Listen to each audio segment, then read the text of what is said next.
முதற்றே உலகு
அனைவருக்கும் மீண்டும் வணக்கத்தை தெரிவித்துக் கொள்கின்றோம். இன்றைய நாள் அக்டோபர் மாதம் 9ஆம் தேதி வெள்ளிக்கிழமை 2020 ஆண்டு மற்றும் ஒரு வெள்ளிக்கிழமை இரவு பொழுது உங்கள் அனைவரையும் சந்திக்கின்றோம். இன்றைய குட் ஈவினிங் கனடாவுக்கு அனுசரணை வழங்குகின்றார் லைஃப் 100 இன்சூரன்ஸ் மற்றும் இன்வெஸ்ட்மெண்ட் காப்புறுதி முகவர் ஸ்ரீதரன் துரைராஜா.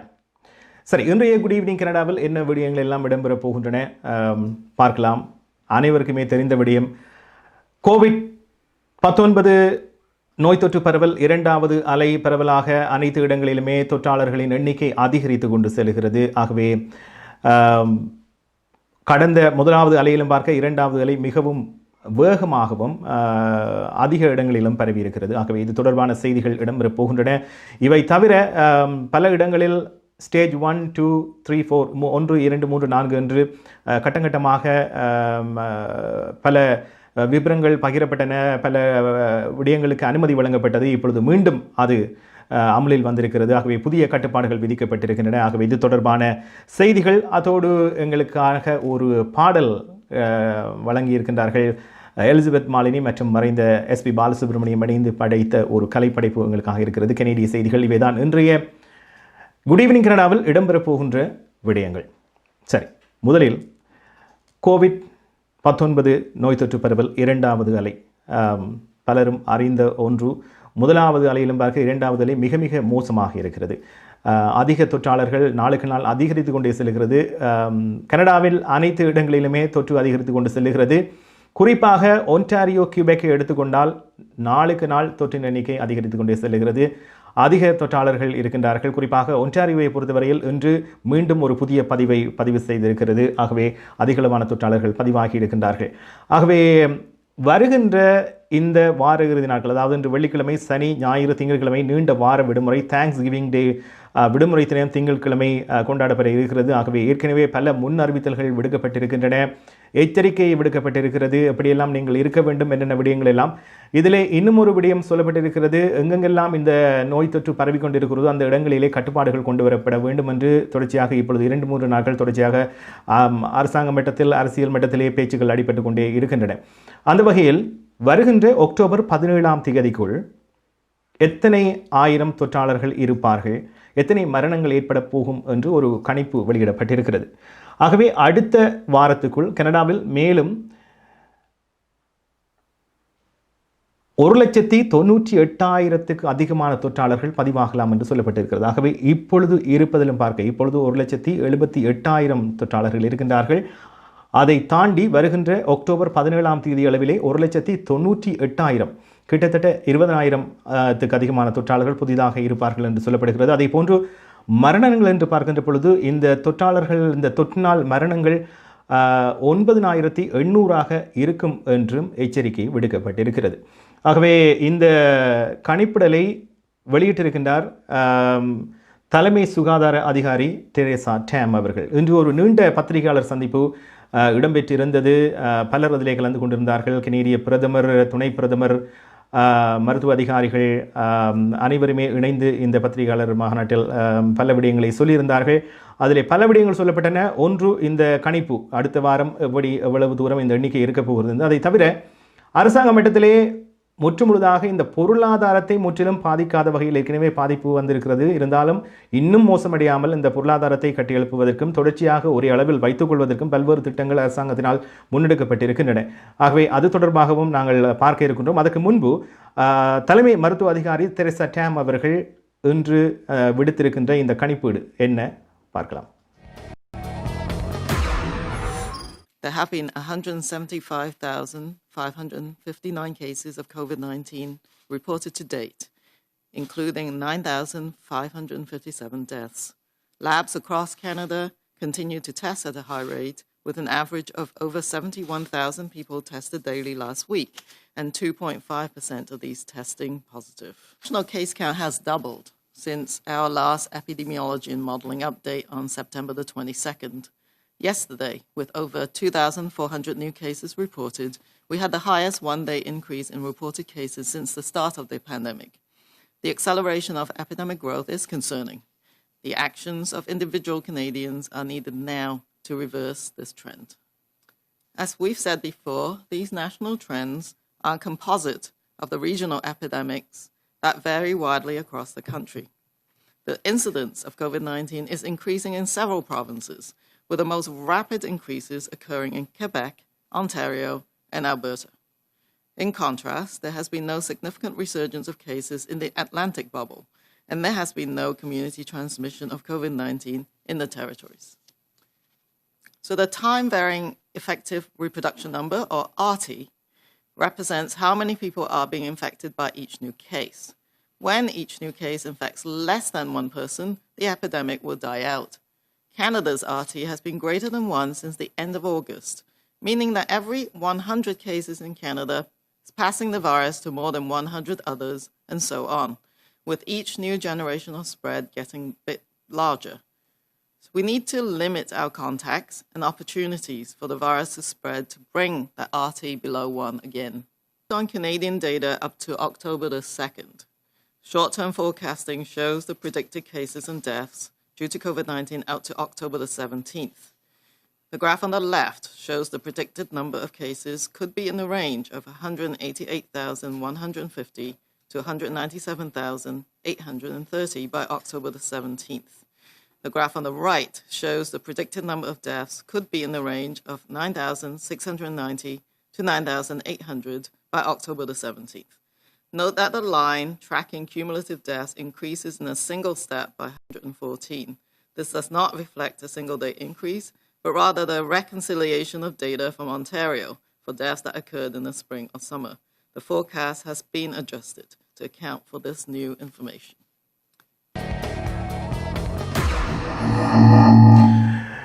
இது குட் ஈவினிங் கனடா. இன்றைய நிகழ்ச்சிக்கு அனுசரணை வழங்குகின்றார் லைஃப் 100 இன்சூரன்ஸ் மற்றும் இன்வெஸ்ட்மெண்ட் இங்க் காப்புறுதி முகவர் ஸ்ரீதரன் துரைராஜா அவர்கள். சரி, தலைமை மருத்துவ சுகாதார அதிகாரி சொன்னது போல 1,98,000 வரையும் இந்த நோய் தொற்று அடுத்த வாரம் 17ஆம் தேதிக்குள் வரலாம் என்று சொல்லப்பட்டிருக்கிறது.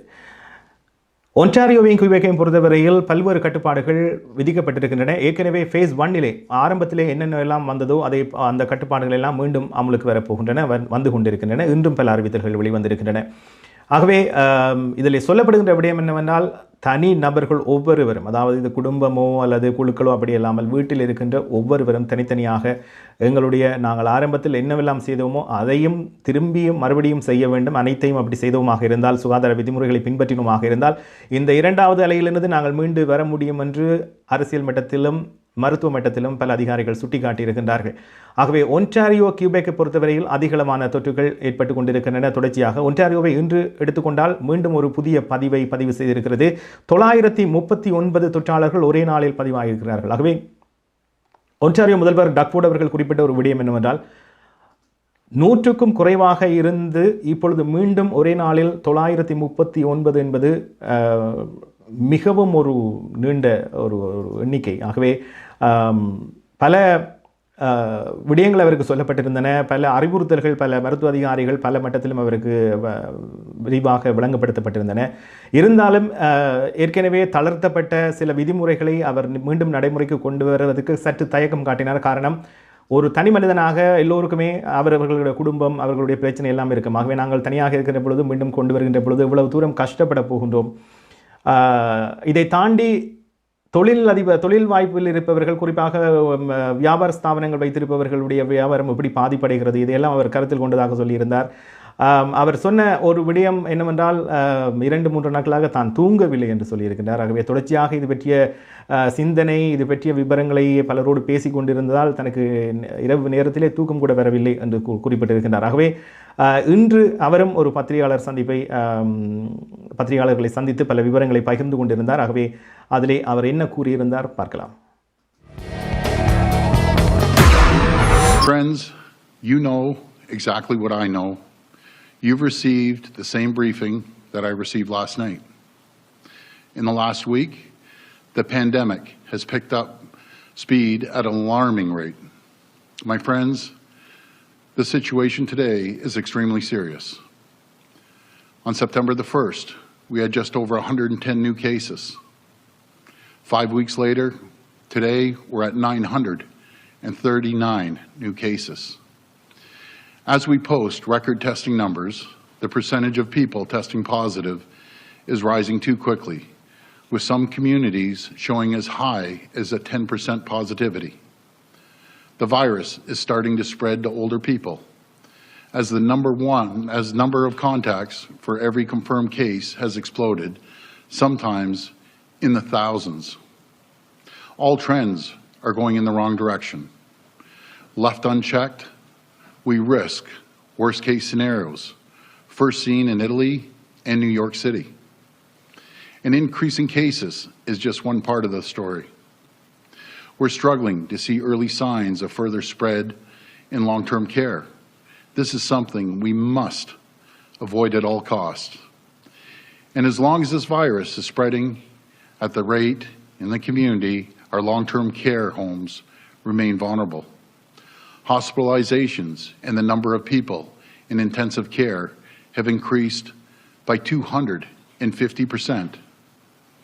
If current trends continue, Ontario ICU intensive care units admissions are predicted to more than triple in less than 30 days. Our hospitals will be overwhelmed, and we can't let this happen. Friends, we have to do everything possible to avoid widespread lockdowns, and we cannot go back to stage 1. We need to keep our schools open and protect our long-term care homes. That's our top priority. Nothing matters more. We need to play the long game by making difficult decisions now. We can flatten the second wave. We can get the economy back stronger and sooner. இது good evening Canada. பார்த்திருப்பீர்கள், Ontario முதல்வர் குறிப்பிட்ட விடயங்கள், அவர் சொன்ன விடயங்கள் பல இருக்கின்றன. இருந்தாலும் ஒரு சில விடயங்களை மீண்டும் உங்களுக்கு ஞாபகப்படுத்துகிறேன். எப்பொழுதும் எங்களுக்கு ஒரு வருத்தம், சுகீனம் என்றால் நாங்கள் உடனடியாகவே வைத்தியரை சந்திப்போம். அதிக சுகீனம் என்றால் நாங்கள் வைத்தியசாலைக்கு செல்ல வேண்டும். ஆகவே வைத்தியசாலை நிரம்பி வழிவதை ஒரு நாளும் அனுமதிக்க முடியாது. அந்த அளவுக்கு நாங்கள் கவலையினமாக இருக்க முடியாது. அதுக்கு தேவையான அனைத்து கட்டுப்பாடுகளையும் செய்ய வேண்டும். வியாபாரம், தொழில் வாய்ப்பு, குழந்தைகளின் கல்வி, எங்களுடைய வேலை, இது எல்லாத்தையும் தாண்டி எங்களுடைய சுகாதாரம் என்பது முதன்மை. ஆகவே அதுக்கு தான் முன்னுரிமை வழங்கப்படும் என்று சொல்லியிருந்தார். ஆகவே ஒன்டாரியோவில் அதிகளவான தொற்றாளர்கள் அறிவிக்கப்பட்டிருக்கின்ற இந்த நேரத்திலே 3 பிராந்தியங்களில் மேலும் கட்டுப்பாடுகள் விதிக்கப்பட இருக்கிறது.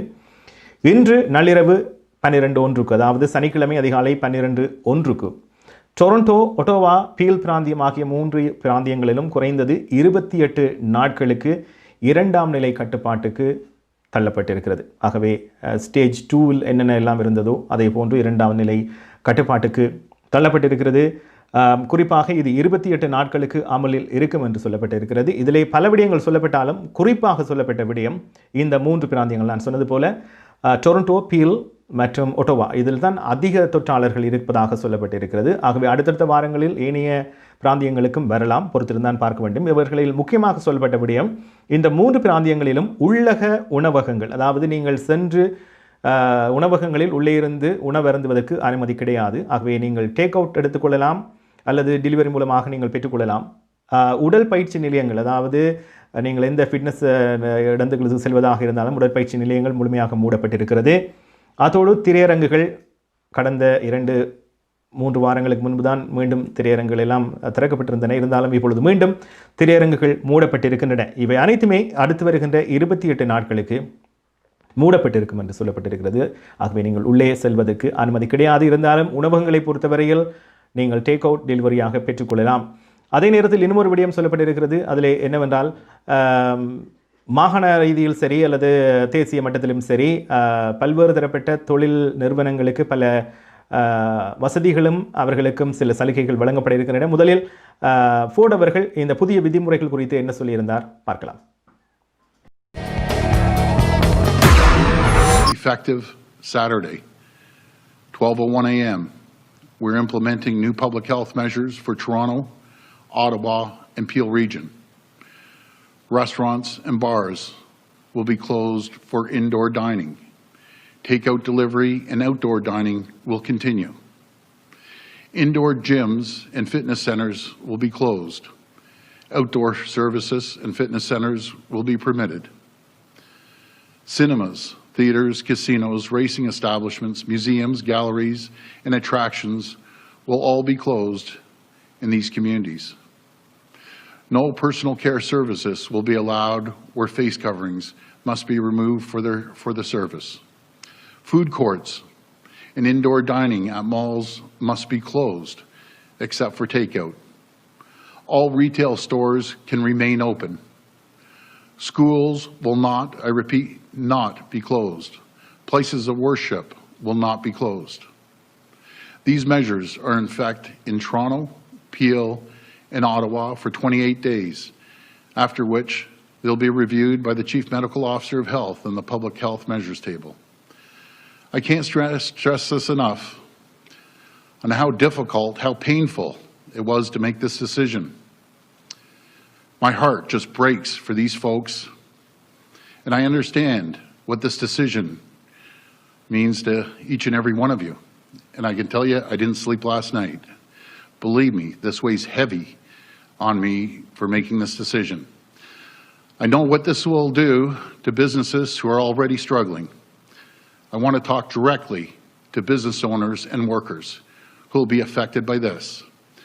I've been fighting for you since day one, and I'll continue to fight for you. I'll do everything in my power to support you, and will never forget the sacrifices you're making. I was working through the night with the Deputy Prime Minister. They understand how serious this situation is. And the package of supports that they announced earlier today will make a big difference. They're extending the rent subsidy, the wage subsidy, and business loans. And for our part, we're ready to do whatever it takes. We won't spare any expense to keep you going right now. We won't spare any expense to support you through this. That's why I've directed my finance minister to make $300 million available to support affected businesses. This funding will assist small businesses with their next fixed cost during the next 28 days. This will include waiving provincial and municipal property tax bills, as well as hydro and natural gas bills.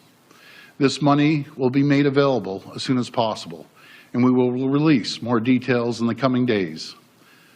These temporary measures will help, but every one of us right now, we need to rally around these small businesses.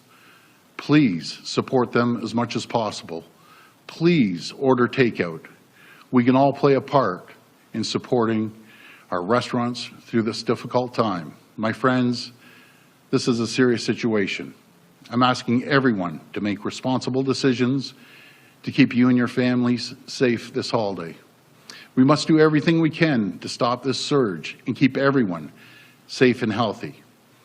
I assure you, we can get through this by supporting one another, by looking out for each other, and by following the public health rules that keep us and our loved ones safe. I want to thank you. Thank you from the bottom of my heart, and God bless the people of Ontario. இது good evening Canada. நேரம் டொரண்டோவிலே 9 மணி கடந்து 26 நிமிடம். சரி, டக்ஃபுட் அவர்களுடைய அந்த உரையை பார்த்திருப்பீர்கள். மிகவும் ஒரு உணர்வுபூர்வமாக பல விடயங்களை அவர் சொல்லியிருந்தார். ஒரு தனி மனிதனாக அரசியல் இது எல்லாத்தையும் தாண்டி ஒரு பெரிய பொறுப்பு, யாருமே பாராத விடயம் இது. ஆகவே இதை கையாளுகின்ற பொழுது நிறையவே அழுத்தங்கள் இருக்கும், பல மட்டத்திலும் அழுத்தங்கள் இருக்கும், பல விடயங்களை கையாள வேண்டும். ஆகவே அவர் சொல்லப்பட்ட விடயம் பல்வேறு அழுத்தங்களுக்கு மத்தியில் தொடர்ந்து எங்களுக்காகவும் எங்களுடைய சுகாதாரத்துக்காகவும் எங்களுடைய பாதுகாப்புக்காகவும் தொடர்ந்து போராடுவேன் என்று சொல்லியிருக்கின்றார்.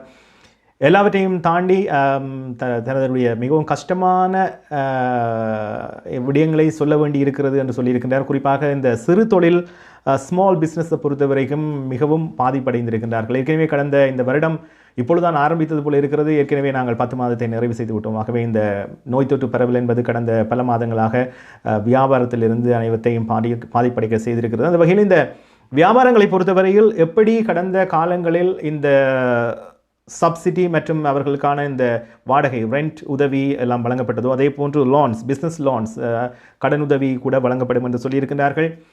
பல நிறுவனங்கள் இப்பொழுது ஒரு 2 மாதங்கள் மீண்டும் வியாபாரத்தை ஓரளவுக்கு ஆரம்பித்து வருகின்ற பொழுது மீண்டும் இப்படியான ஒரு சூழ்நிலை அடுத்து வருகின்ற 28 நாட்களுக்கு இடம்பெற போகிறது என்று நினைக்கின்ற பொழுது மிகவும் கஷ்டமாக இருக்கிறது. அவருக்கு எப்படியான அழுத்தங்கள் இருக்கும் என்று ஒரு நிமிடம் நாங்கள் யோசித்து பார்த்தாலே தெரியக்கூடியதாக இருக்கும், உணரக்கூடியதாக இருக்கும். ஆகவே ஹைட்ரோ பில், கேஸ் பில் என்னவெல்லாம் இருக்கிறதோ அது எல்லாமே மாத நிறைவில் அனைவருமே அதை கட்டி ஆக வேண்டும், அப்படியான ஒரு சூழ்நிலையில் இருக்கின்றார்கள்.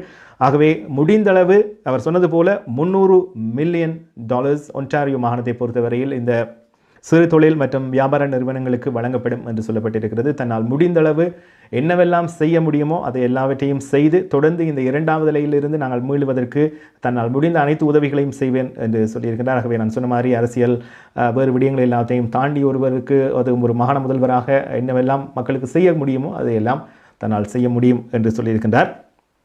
அத்தோடு இன்னும் ஒரு பக்கத்தில் பார்த்தோமாக இருந்தால் கனடிய தொழில் சந்தையில் செப்டம்பர் மாதம் 3,78,000 புதிய வேலை வாய்ப்புகள் உருவாக்கப்பட்டிருக்கின்றன. ஆகவே 2வது அலை வருவதற்கு முன்பு இப்படியான ஒரு நல்ல செய்தி, நல்ல விடயங்கள் நடைபெற்று இருக்கின்ற பொழுது இப்பொழுது 2வது அலை மீண்டும் ஒரு பின்னோக்கி தள்ளிவிட்டிருக்கிறது. ஆகவே நாங்கள் பொறுத்திருந்தான் பார்க்க வேண்டும். கனடிய புள்ளிவிவர திணைக்களம் இந்த தகவலை வெளியிட்டிருக்கிறது. அதோடு இதன் மூலம் நாடளாவிய ரீதியில் வேலையற்றோர் விகிதம் 9% குறைந்திருப்பதாக சொல்லப்பட்டிருக்கிறது. அதோடு கனடிய பிரதமர் இன்று நான் ஆரம்பத்தில் சொன்ன மாதிரி பத்திரிகையாளர் சந்திப்பை நடத்தியிருந்தார்.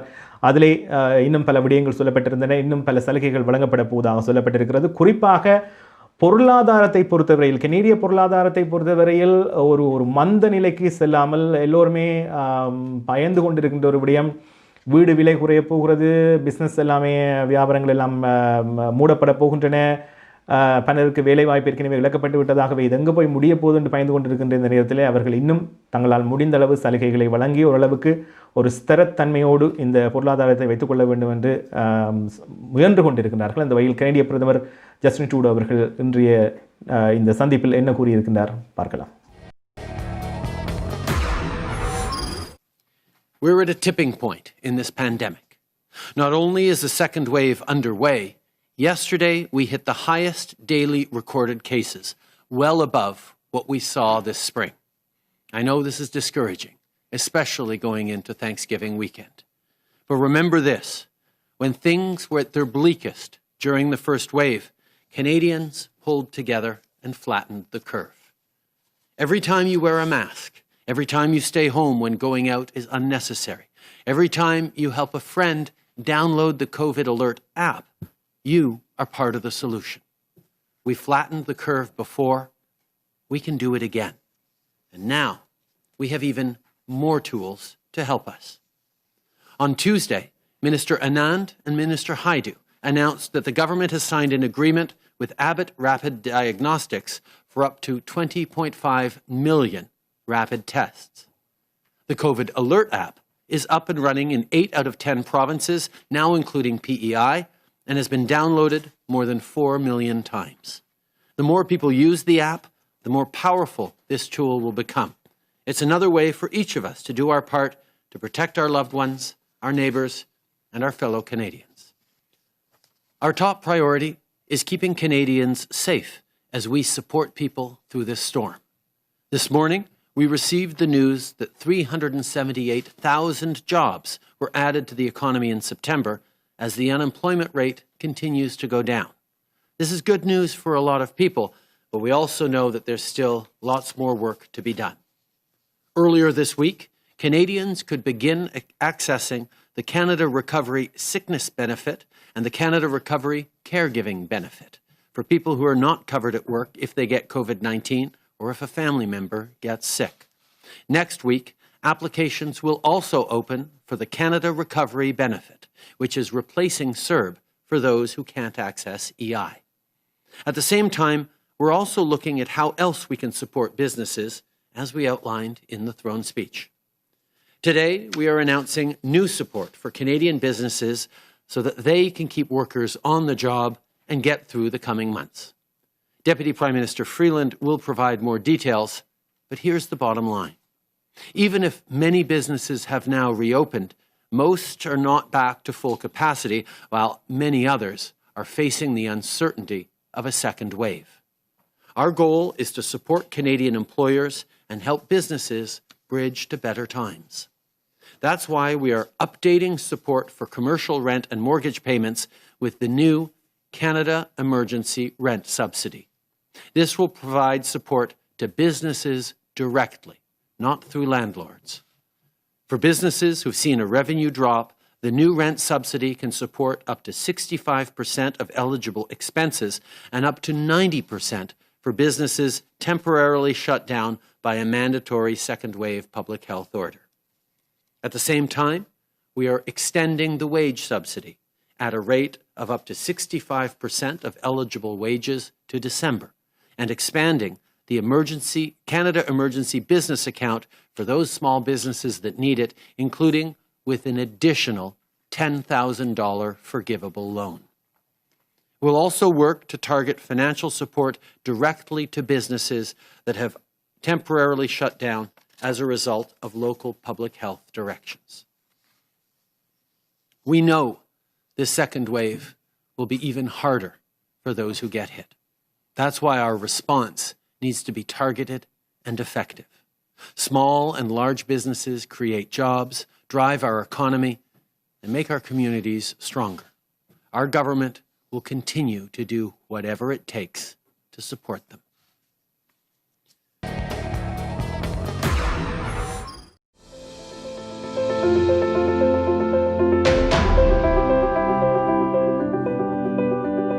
We changed lives for the better, especially when you need it most.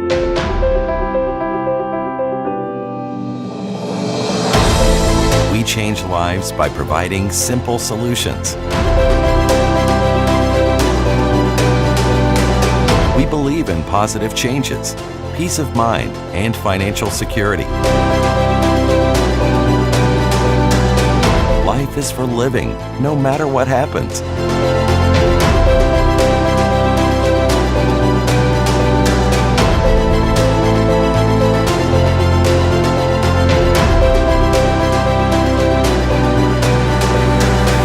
Life 100. Protect what matters the most to you, your family, and your business.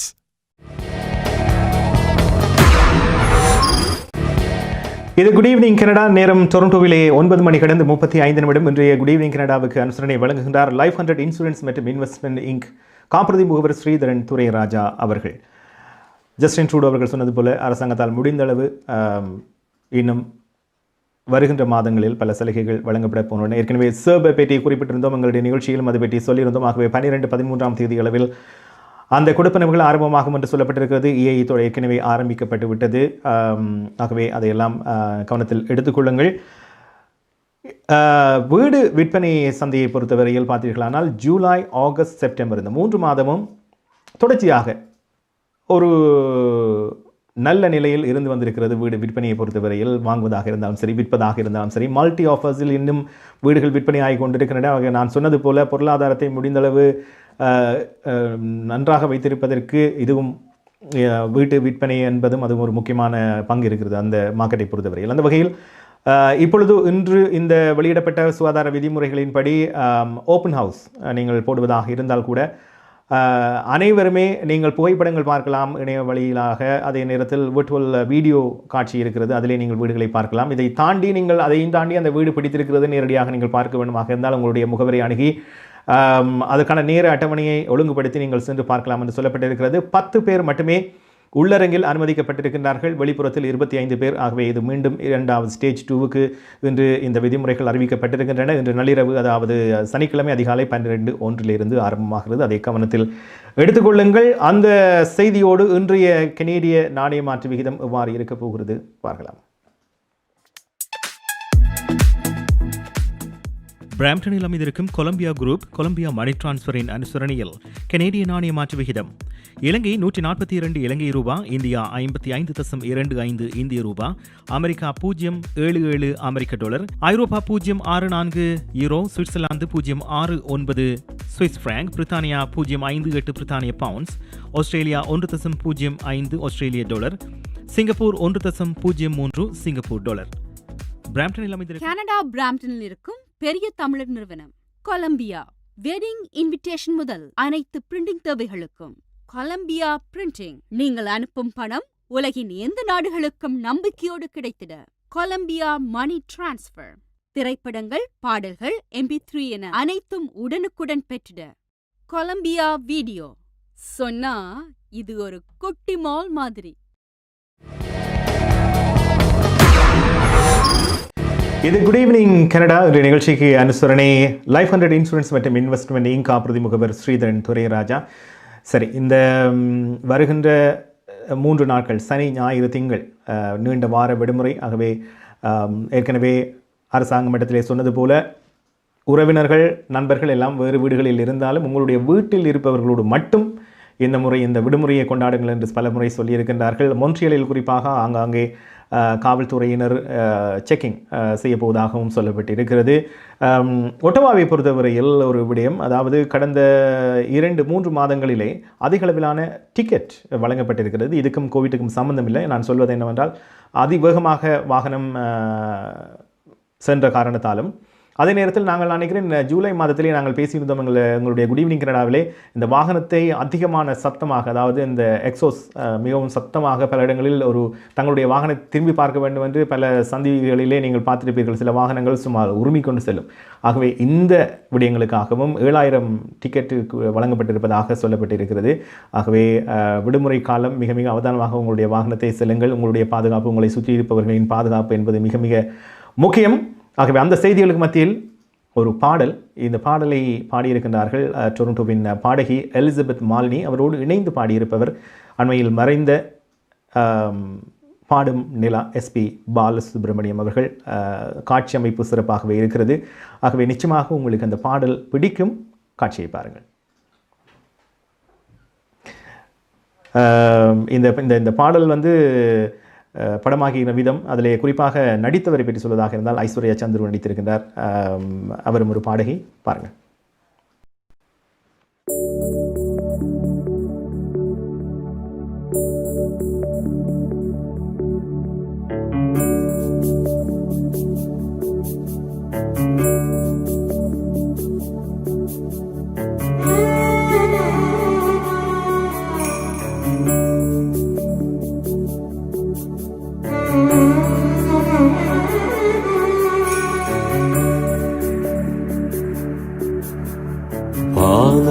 ஒன்றுதான், வானிலவும் ஒன்றுதான், நேசம் ஒன்றுதான், நம் சுவாசம் ஒன்றுதான். ஜனனம் ஒன்றுதான், வெறும் மரணம் ஒன்றுதான், மதங்கள் ஒன்றுதான், இன வாழ்வோம் நன்றுதான். நதிகள் யாவும் தினம் கடலில் சங்கமம், ஓட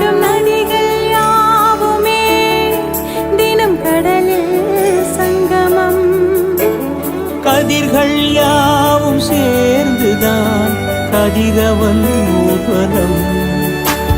மனிதம் உலகில் ஒன்றே, மனங்கள் சொந்தமே. இயற்கை பாடம் நன்றே, இறைவன் அங்கமே. இயற்கையோடு இணையும் போது வாழ்க்கை முழுதும் இன்பமே. மனிதம் உலகில் ஒன்றே, மனங்கள் சொந்தமே.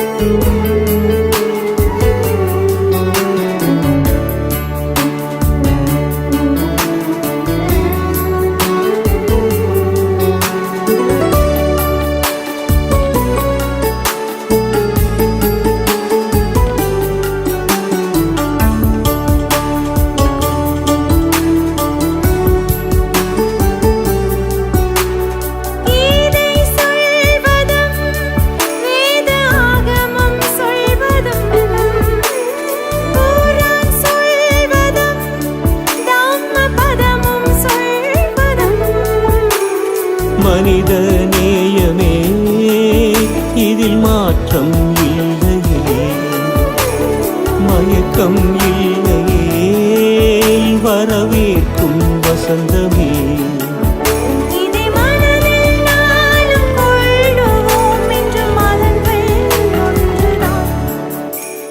மனிதம் உலகில் ஒன்றே, மனங்கள் சொந்தமே.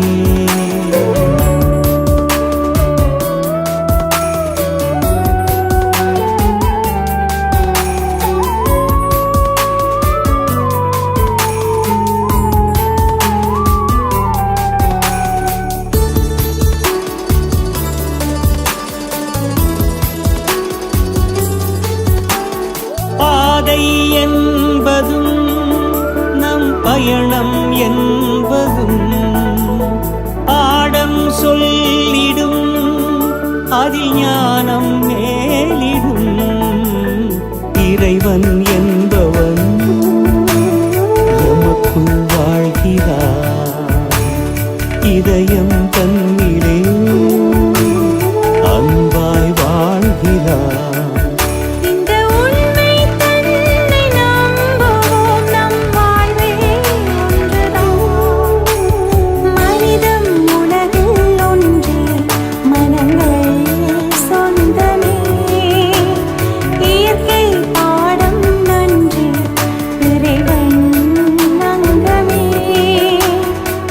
இயற்கையோடு இணையும் போது வாழ்க்கை முழுதும் இன்பமே. மனிதம் உலகில் ஒன்றே, மனங்கள் சொந்தமே.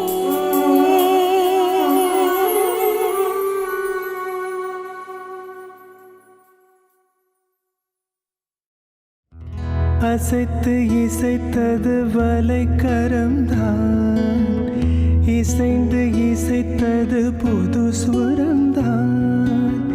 சிரித்த சிரிப்பொலி சிலம்பொலிதான், கழுத்தில் இருப்பது வலம்புரிதான்.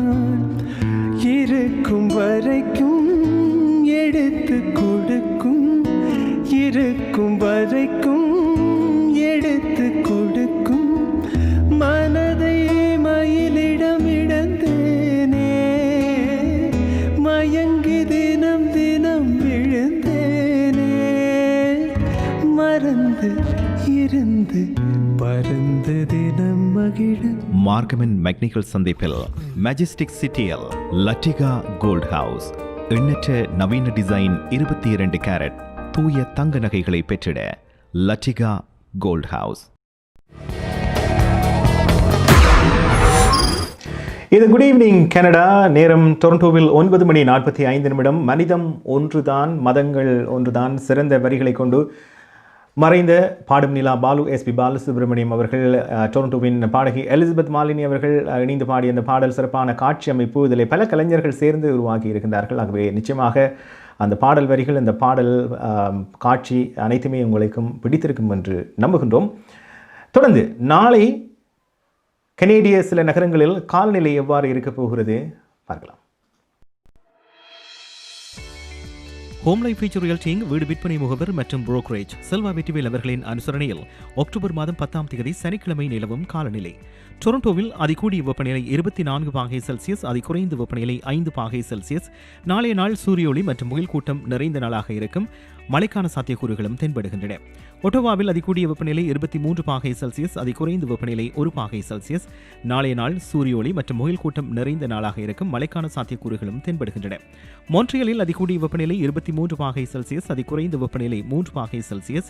நாளைய நாள் சூரிய ஒளி மற்றும் முகில் கூட்டம் நிறைந்த நாளாக இருக்கும். மழைக்கான சாத்தியக்கூறுகளும் தென்படுகின்றன. கல்கரியில் அதிகூடிய வெப்பநிலை 17 பாகை செல்சியஸ், அதிகுறைந்த வெப்பநிலை 4 பாகை செல்சியஸ். நாளைய நாள் சூரிய ஒளி மற்றும் முகில் கூட்டம் நிறைந்த நாளாக இருக்கும். வான்கூவரில் அதிகூடிய வெப்பநிலை 14 பாகை செல்சியஸ், அதிகுறைந்த வெப்பநிலை 10 பாகை செல்சியஸ். நாளைய நாள் மழைக்குரிய நாளாக தென்படுகிறது. ஹோம் லைஃப் ஃபீச்சர் ரியல்டிங் வீடு விற்பனை முகவர் மற்றும் புரோக்கரேஜ் செல்வா வெற்றிவேல் அவர்களின் அனுசரணையில் அக்டோபர் மாதம் 10ஆம் தேதி சனிக்கிழமை நிலவும் காலநிலை.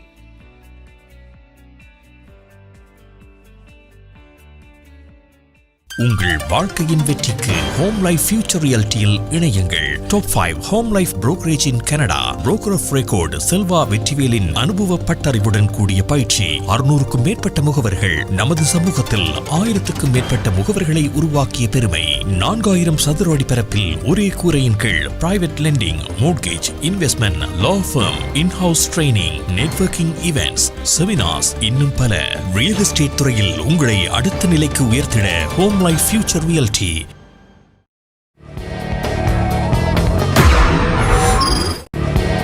Good evening Canada. சரி, நாளைய காலநிலையை பார்த்தீர்களானால் கூடுதலான இடங்களிலே வெப்பநிலையில் உயர்வு இருக்க போகிறது. 23, 24, 22 இப்படி தான். ஒரே ஒரு இடத்துல வான்கூவரில் மட்டும்தான் மழையாக இருக்க போகிறது.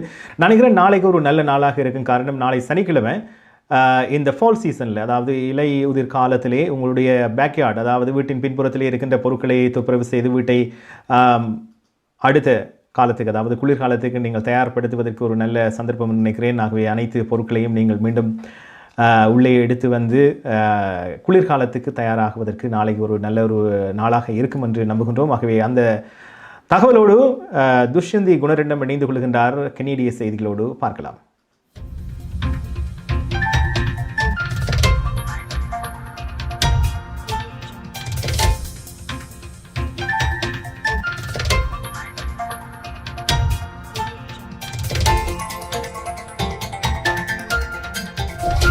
வணக்கம்.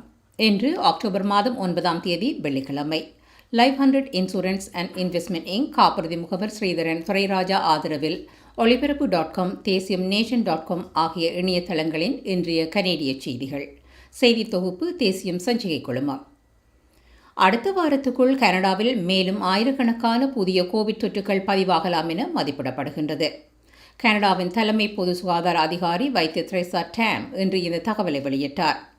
கனடாவில் அடுத்த வாரத்துக்குள் 1,98,000க்கும் அதிகமான தொற்றாளர்கள் பதிவாகலாம் எனவும் 9,800க்கும் வரையிலான மரணங்கள் நேரலாம் எனவும் வைத்தியர் டேம் எச்சரித்தார். கனடா இந்த தொற்று நோயின் ஒரு முக்கிய கட்டத்தில் உள்ளது என பிரதமர் ஜஸ்டின் ட்ரூடோ கூறினார்.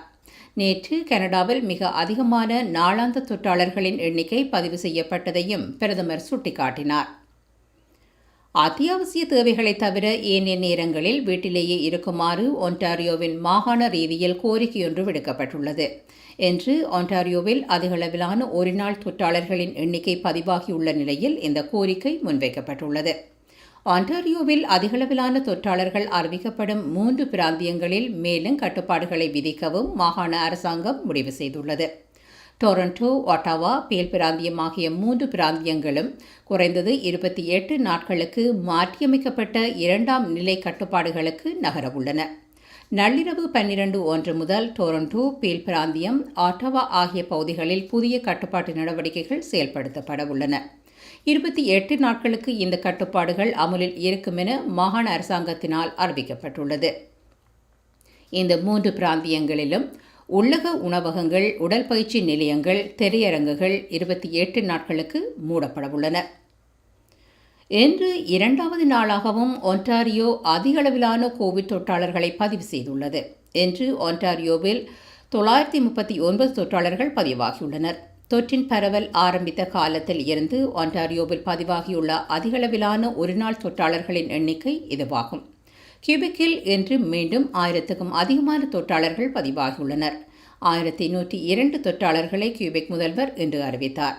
கனடாவில் இதுவரை 1,78,000க்கும் அதிகமானவர்கள் கோவிட் தொற்றாளர்களாக அடையாளம் காணப்பட்டுள்ளனர்.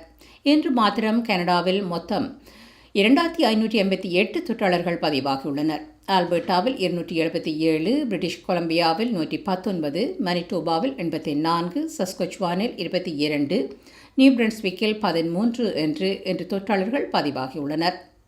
கியூபெக்கில் 21, மனிடோபாவில் 3, ஆல்பர்டாவில் 1 என்று கோவிட் தொடர்புடைய மரணங்களும் என்று பதிவாகியுள்ளன.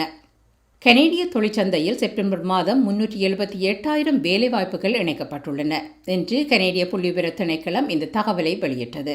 இதன் மூலம் நாடளாவிய ரீதியில் வேலையற்றோர் விகிதம் 9% குறைந்துள்ளது. கனடாவில் அதிகளவிலான வேலையற்றோர் விகிதம் நியூஃபவுண்ட்லாந்து அண்ட் லாப்ரடோரில் 14.8%, குறைந்தளவிலான வேலையற்றோர் விகிதம் சஸ்கச்சுவானில் 6.8%, அறிவிக்கப்பட்டுள்ளது. தனியுரிமை மீறலுக்காக கியூபெக் அரசாங்கத்துக்கு எதிராக முன்னாள் முதல்வர் வழக்கு தொடர்ந்துள்ளார். முன்னாள் முதல்வர் ஜான் சாரஸ்ட் இன்று தாக்கல் செய்த வழக்கில் $1 மில்லியன் தண்டனையையும் $50,000 தார்மீக சேதத்தையும் கோருகிறார். மாகாணத்தின் ஊழல் தடுப்பு பிரிவின் விசாரணை தொடர்பாக தனது தனியுரிமையை மீறியதாக சாரஸ் கூறியுள்ளார். சமீபத்திய ஆண்டுகளில் தனது குடும்பத்தினரதும் ரகசிய தகவல்கள் ஊடகங்களுக்கு கசியவிடப்பட்டுள்ளதாக சாரஸ் தெரிவித்துள்ளார். கோவிட் தொற்றாளர்களின் பரவல் அதிகரிக்கின்ற போதிலும் டொரண்டோவின் 2 தொகுதிகளுக்கு இடைத்தேர்தல்கள் நடைபெறும் என பிரதமர் கூறினார். டொரண்டோ சென்டர், யோர்க் சென்டர் ஆகிய தொகுதிகளில் அக்டோபர் மாதம் 26ஆம் தேதி இடைத்தேர்தல் வாக்களிப்பு நடைபெறவுள்ளது. தொற்றாளர்களின் எண்ணிக்கை அதிகரித்து வரும் நிலையில் இந்த இடைத்தேர்தல்களை இடைநிறுத்துமாறு பசுமை கட்சியின் தலைவி அராமி போல் பிரதமர் ட்ரூடோவிடம் கேட்டுள்ளார். இத்துடன் life 100 insurance and investment inc காப்புறுதி முகவர் ஸ்ரீதரன் துரைராஜா ஆதரவிலான இன்றைய கனேடிய செய்திகள் நிறைவு பெறுகின்றன. எமது செய்தி தொகுப்பு வார நாட்களில் இரவு எமது யூடியூப் சேனலில் பதிவேற்றப்படும். மீண்டும் திங்கட்கிழமை சந்திக்கலாம். நன்றி, வணக்கம்.